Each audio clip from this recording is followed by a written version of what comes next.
জামাত শিবির যে কতটা ভয়ঙ্কর দল, কতটা সুসংগঠিত দল, সেটা বোঝার জন্য একটা ব্যাখ্যা দিই আমি।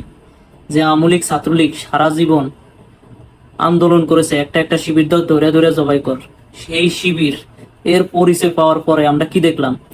এই শিবির কর্মীরা ছাত্রলীগের পাশে বসে খাইতো, তাদের পাশে ঘুমাইতো, তাদের সাথে মিছিল করতো, তাদের সাথে রাজনীতি করে তাদের বেড়ে ওঠা।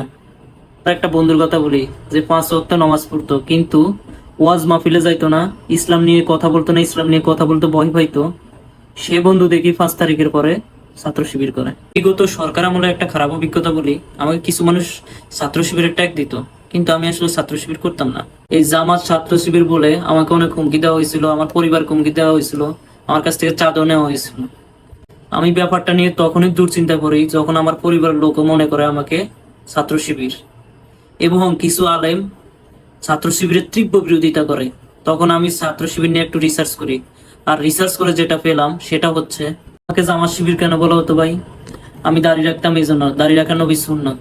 আমি নমাজ পড়তাম এই জন্য, নমাজ পড়া ফরজ। আমি ইসলামিক দাওয়াত দিতাম, যেটা করা ফরজ। তার মানে আমি বুঝলাম জামাত শিবিরের মূল উদ্দেশ্য হচ্ছে সমাজে ফরজ কায়েম করা, আল্লাহর হুকুম কায়েম করা, নবী সুন্নত কায়েম করা। এটা খারাপ কিছু না, এটা আরো আমার চোখে, আমার দৃষ্টিতে আরো পজিটিভ কিছু আমি পেয়েছি। এতে করে জামাত শিবিরের প্রতি আমার আরো আকৃষ্টতা বেশি বেড়েছে। জামাত শিবিরের মূলত উদ্দেশ্য কি? ফরজ ইবাদত গুলো কায়েম করা, নবী সুন্নত কায়েম করা, দেশকে পাপ মুক্ত করা। এর চাইতে উত্তম কি হতে পারে ভাই? এখনো পর্যন্ত জামাত শিবির করি না, কিন্তু আমি এটা নিঃসন্দেহে বলতে পারি জামাত শিবির একটা হক্কানি দল। বাংলাদেশে যদি কখনো ইসলামিক খেলাফত কায়েম হয়, আমার মনে হচ্ছে সেটা জামাত ইসলাম দ্বারাই হবে। আমলিকের ভাইদের শ্রদ্ধার সাথে একটা কথাই বলবো, আপনাদের মুখে জামাত শিবির জামাত শিবির কথা শুনতে শুনতে জামাত শিবির নিয়ে রিসার্চ করে আমি অনেকটা আকৃষ্ট হতে দেখেছি।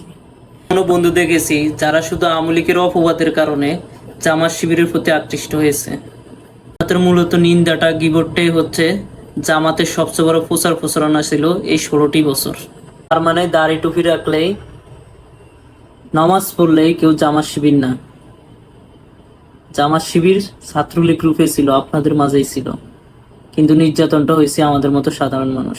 আগে দেখছেন এমন কেউ আছেন যারা জামাত শিবিরের ট্যাগ পেয়েছেন? জামাত শিবির না করো।